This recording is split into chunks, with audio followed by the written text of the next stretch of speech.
Please consider becoming a patron of MythVision Podcast. You'll get early access to every video, including this amazing one, and you can ask me personal questions, private message me, anything you'd like.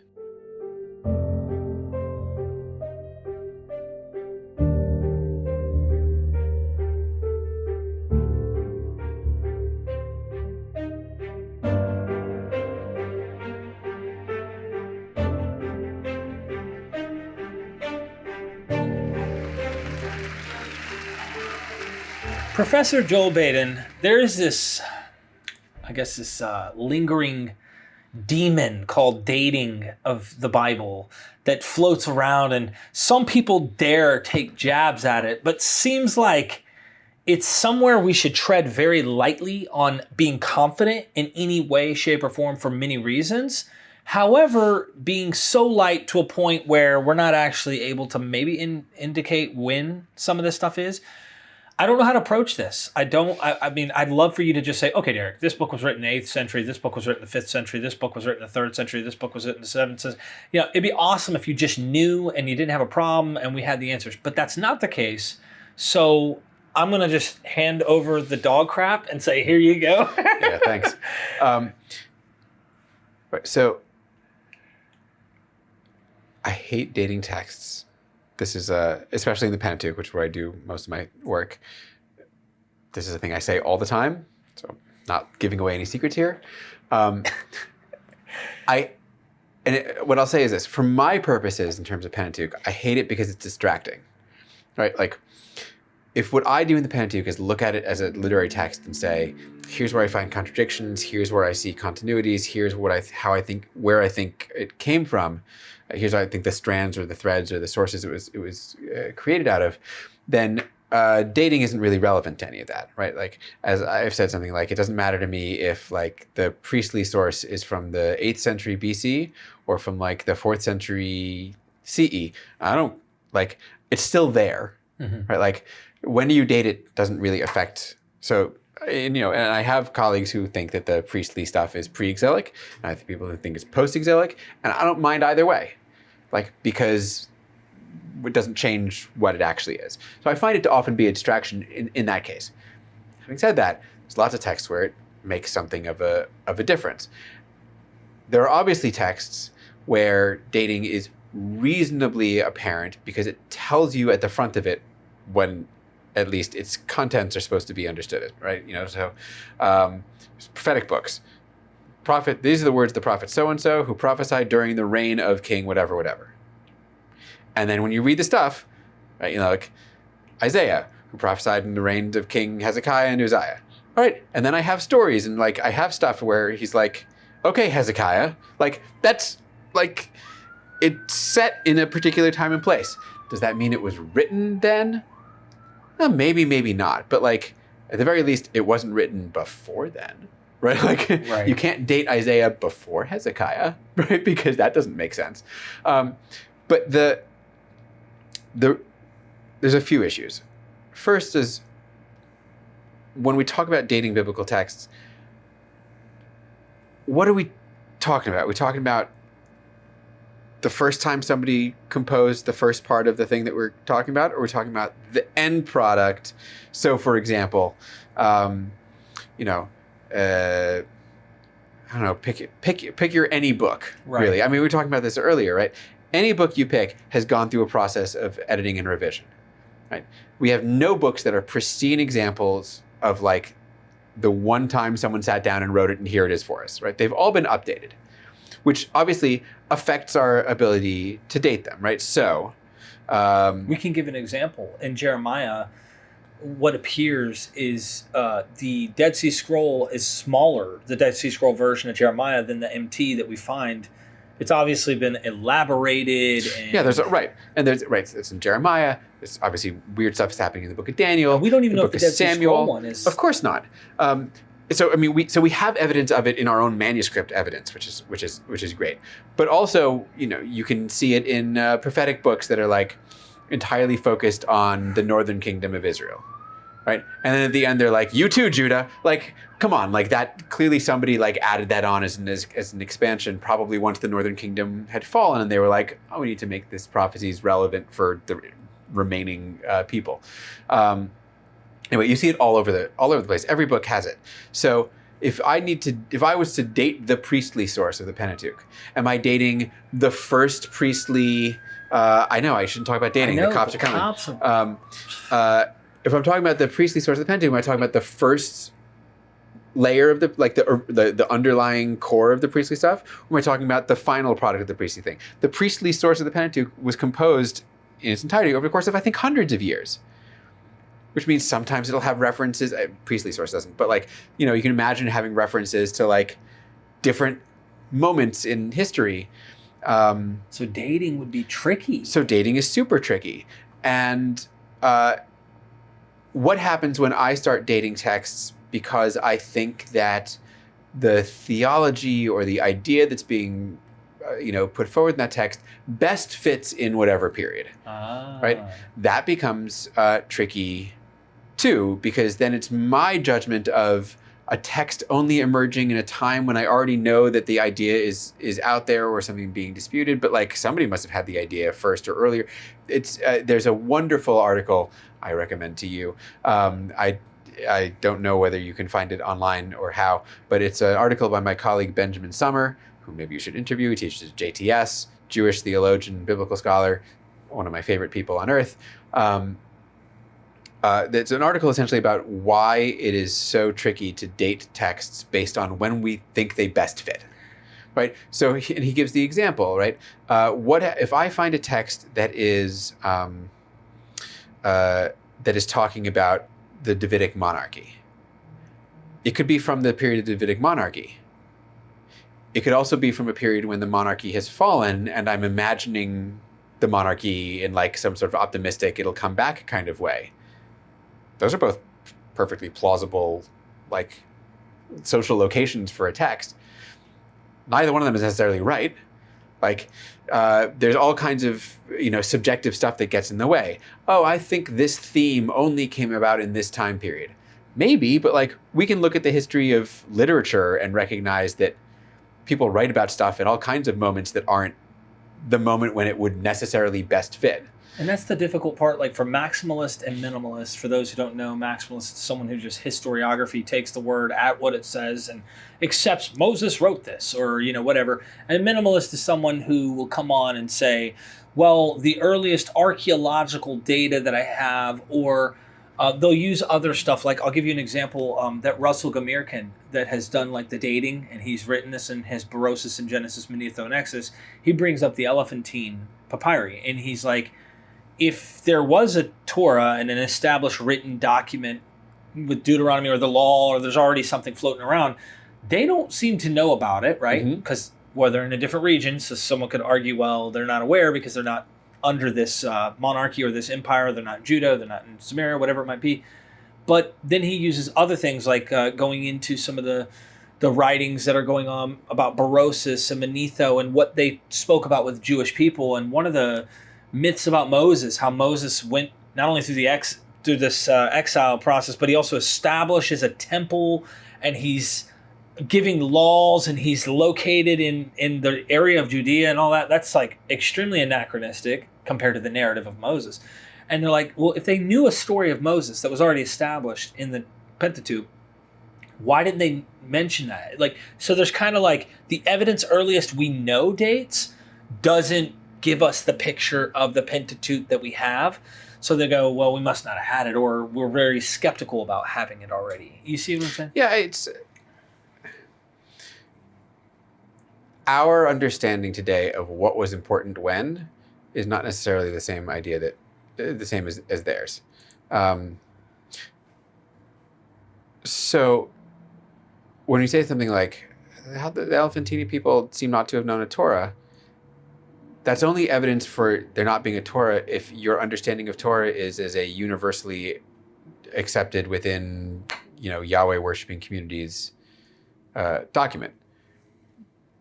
But if I don't think that anyone gave a damn about the Torah in the 5th century, and I don't, then what does it matter to me if the Elephantine community didn't know about it? Like, it's only if you accept a external notion of the Torah must have been the like constitutional document for anybody in this community, and therefore, if somebody in the community seems not to know it, aside from the fact that like who could read, who could write, who was, who considered themselves, it's not.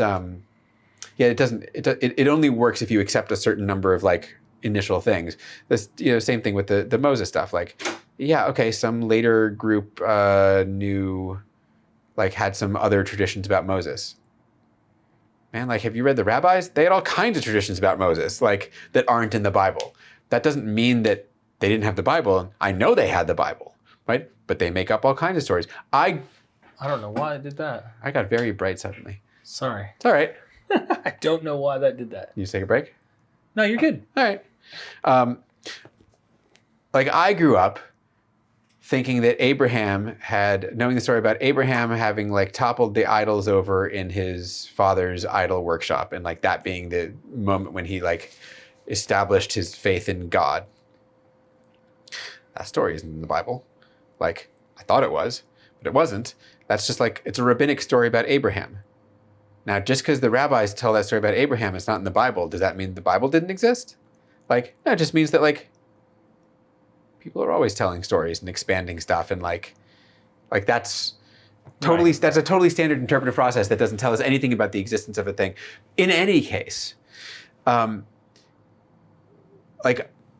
we can do some dating, but like I can tell you when the Pentateuch roughly must have come into being, because I can show you in the biblical corpus itself where people start referring to it, or start navigating the existence of its contents, right? And it's not until Chronicles, Ezra, and Nehemiah, maybe Ruth, but like some of these much later texts, but famously, I don't know if I'd mentioned this one to you before, right? Famously, in Exodus. In Deuteronomy, it says about the Passover sacrifice, you should boil it. That's how you cook it. You boil the Passover sacrifice. In Exodus, it says you do not boil it, you roast it in fire. And in Chronicles, when they talk about Josiah doing his Passover, they're like, how did King Josiah do it? He boiled it in fire, just like the law says, right? Oh. So you can see a text that is trying to deal with the fact that they've got contradictory regulations about the Passover sacrifice. So like that to me is a pretty good indication that somebody is looking at a Pentateuch. I mean, you can see it elsewhere in Chronicles, right, where they'll cite texts that are conflated J and P material, and you can certainly see it in Ezra and Nehemiah also, right? Like there's places where they talk about a Torah, like by name, the Torah of Moses, and it clearly refers to all the various parts that we think are in the Torah, and it has contradictions in it that they're trying to resolve. That doesn't happen until, the 5th, probably 4th century, if not later. So like, we didn't have a Pentateuch until then, probably, and if we did, nobody knew about it. So like, we can do that kind of dating. You can do other things, right? Like Ezekiel seems to know the H material of the layer of the priestly source, the H layer. If I am going to give Ezekiel its self-referential dating, which is in the exile, then H has to be a little bit before that, which means original layers of P have to be a little bit before that. Not to be a lot before, okay. So there's stuff like that, right? The Deuteronomistic history, which ends in the middle of the exile, like truly in the middle, ends with like, almost like the author looking out his window being like, and it's Tuesday. And then it ends. Right? It ends totally in the middle of nothingness. Clearly wasn't written after the exile. Nobody would end a thing in the middle of exile if they knew they'd come back from it, right? Like, how do you skip that part? So that tells me that the history is from the exile, and all the stuff in it is earlier than the exile. This is really interesting. The internal evidence, like, I asked you in the previous video about like failed prophecies or things that are predictions potentially that didn't happen, and how you define that was interesting. But it seems like Ezekiel predicts something. Like we talk about with Daniel. How do we know what Daniel was? Well, it gets really bad or kind of not great historical evidence of stuff. And then it gets closer to the time and it's like right on point. Then all of a sudden everything after that's false or wrong about his predictions about what was supposed to happen. So we have a good date of when we can put the dating on that. Ezekiel also predicts that, I can't remember the island city or whatever, it was going to be destroyed. And Tyre. Never happens. It's fair to say you're not going to write that after and put in that you have your prophet that's going to remain in your canonical text, knowing he failed this prediction, unless you're using that as something that you're going to go, well, he failed, but the reason, and this is why. It seems like that would make, and it doesn't prove it, but it gives you good reason to say, is this happening around this time? Like, it makes you wonder. Yeah, for the most part, when we look at prophetic texts, especially ones that make explicit references to things, and we've talked about this already in a couple of videos, if Isaiah says to his king, I don't think you should fight in this war, that is meaningless much after the fact. Right. Like, why would anybody write, like, it doesn't, it's bad rhetorical, right? That's just bad communication, right? Like, that's not, when Isaiah says, when Assyria falls, the eschaton will come. Like, that's not a sensible thing for someone to write when Assyria has been gone for 500 years, right? Or even 200 years, or even 100 years, right? Like, once Assyria falls, anybody who writes, like, about the threat of Assyria, why? Like, people weren't out there, like, falsifying. Like, at a certain point, they didn't even probably know about it. Like, who would have even known about, like, the Syro-Ephraimite War, which is what, the Isaiah prophecy is about. Like, who's like the historians among us who were like, yes, well, the Syro-Ephraimite War, let me put in an obscure reference to that long. So, my sense is, again, we can talk about the cores of a lot of texts, especially prophetic ones, being aligned with roughly when they depict themselves as being in. Daniel's obviously an exception. But, the 8th century prophets that speak to 8th century kings about 8th century problems, whether it's internally to Israel or, domestically and internationally, 8th century. Like, are there parts of those books that are added later because they were, like, picked up on, because, somebody said, the book of Amos is a really important book for us, but it's like, it's about stuff 200 years ago. Like, let's give it a little twist of being like, and also Judah, like, to make it relevant to us. Okay, fine. That doesn't negate the, like, core 8th centuryness of Amos. Or, like you said, 2nd and 3rd Isaiah. That's a perfect example of keeping the prophet's voice and adding into the text. Look, he knows now. Yeah. I mean, there's all kinds of updatings that happen, but we can see them for the most part. Mm-hmm. There are certainly, obviously, some that we don't see, right? There's undoubtedly hundreds and hundreds and hundreds of things in the text that are later additions that we can't recognize as such. Okay. Like, we can just admit that. But, so yeah, I don't think that we can't date texts. I think that there's lots of evidence for dating parts of text and often for dating later editions. I think those are easiest when they come with external references like Assyria or Persia or Cyrus or, like, whatever it may be, or, this king, that king. That doesn't work for the Pentateuch, which has no external references almost at all, right? It's an entirely self-contained story. We run into trouble when we start saying, this addition to the text brings in this theological perspective, which means it must be from X period when I've decided that theological perspective existed, right? That is to assume a continuum of theological thought where, like, you can only have an idea at a certain point. Like, that's not how life works. And I think it's super dangerous to try and date texts that don't have good evidence. There is evidence that's not just historical reference, right? There is linguistic evidence, and this is one of those topics that is sort of like, a little bit debated in scholarship, but not as debated as I think some people think it is. Dr. Hindle actually thinks that the linguistics is a big way. Of course, and I think he's right.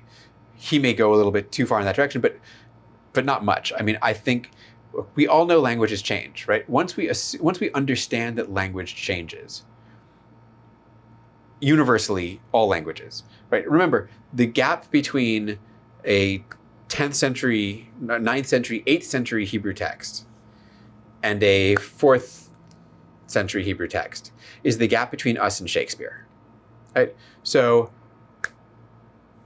if you can tell the difference between Shakespeare's language and ours, and I can, and if you can tell the difference between Shakespeare's language and Chaucer's language, which I also can, then we can imagine pretty readily that there should be a distinction between Hebrew of 400 years distance. Mm-hmm. Especially since they didn't have the relatively conservative force of like print to keep things language bound in certain ways with rules. You mean to tell me the Masoretic text hasn't came up yet? I mean to tell you. And also, even if it had, nobody could read it. So the notion that language changes is not something that's debatable. And I don't think anybody's really, for the most part, debating. The question is, are later texts identifiably later and are early texts identifiably earlier? And I think anybody could give you some baseline stuff, right? Like the Hebrew of,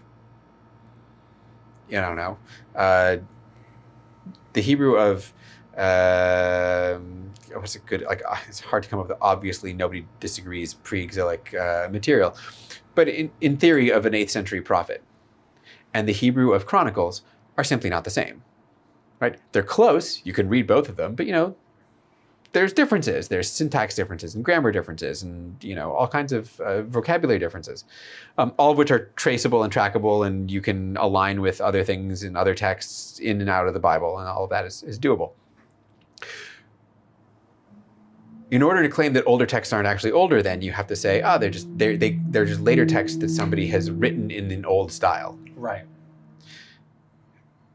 And while that is possible, it is hard to imagine happening in such a great amount. Like that's a ton of stuff that's been old style written.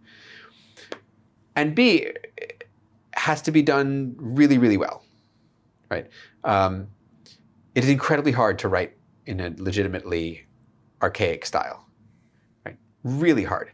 If I gave the best Shakespeare scholars in the world the task of writing something in pure Shakespearean English, it would be incredibly difficult for them to do it because it's not their native, right?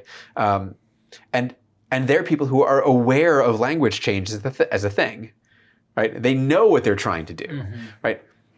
Nobody back then was had a theory of language change. Do you know what I mean? Right. And you can see this in the rabbis, right? The rabbis read the biblical text and assume that the words in the Bible mean what they think the word, how they use the word. Right. Even if it meant something different then. And sometimes they'll be like, I don't know what this word means. They're aware that there are words that have fallen out of usage, but anyway.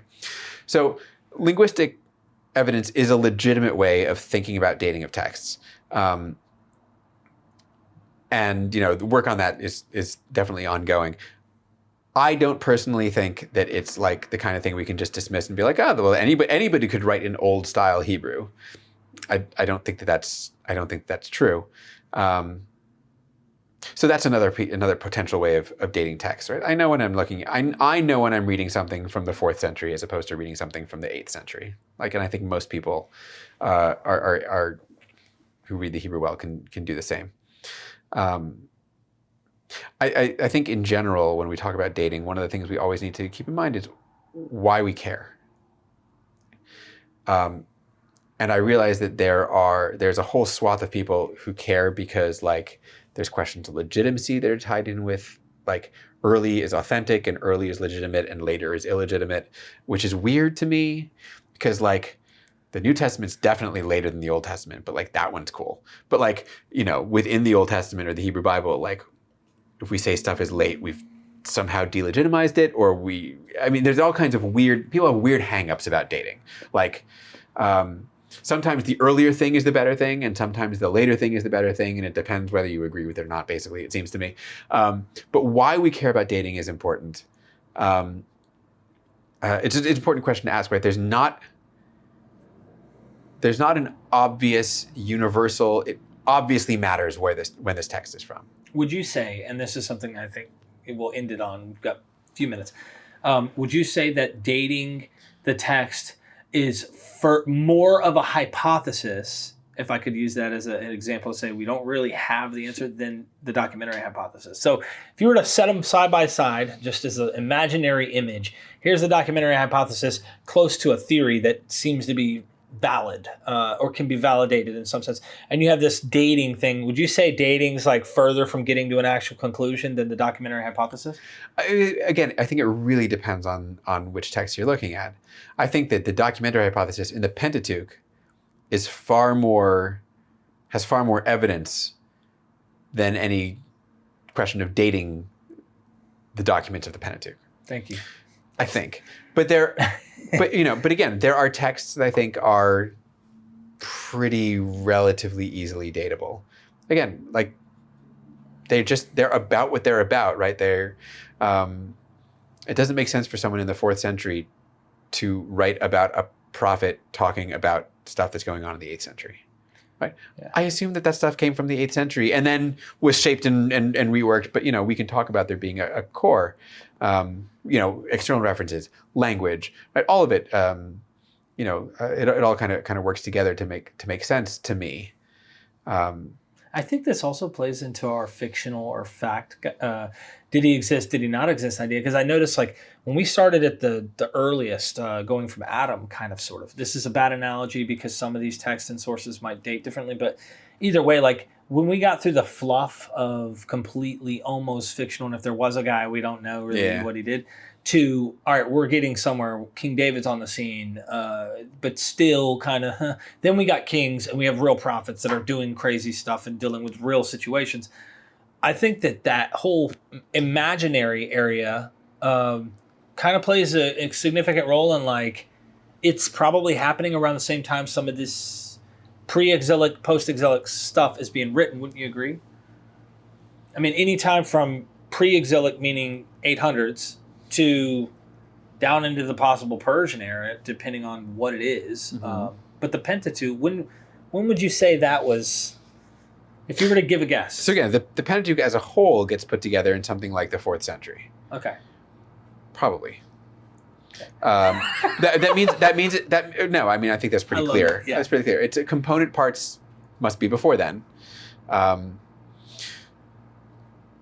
they could be anywhere from I could happily date a J text to the 9th century or the 8th century.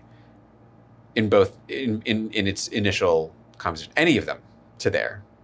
Deuteronomy is almost certainly 7th century. 95% certain that it is. Again, doesn't mean there's not additional stuff in there that's from later, but like that's when its core is from. That's the problem with dating. You're right. Once that later crap comes in, then someone goes, "Oh, that's evidence that this all comes later." We're not talking about single authors sitting at a desk writing a thing and then like sending it off to be published. We're talking about schools of thought and things that are passed down and reworked and reshaped and reinterpreted and expanded and like. So when's it from? It's from all of those times.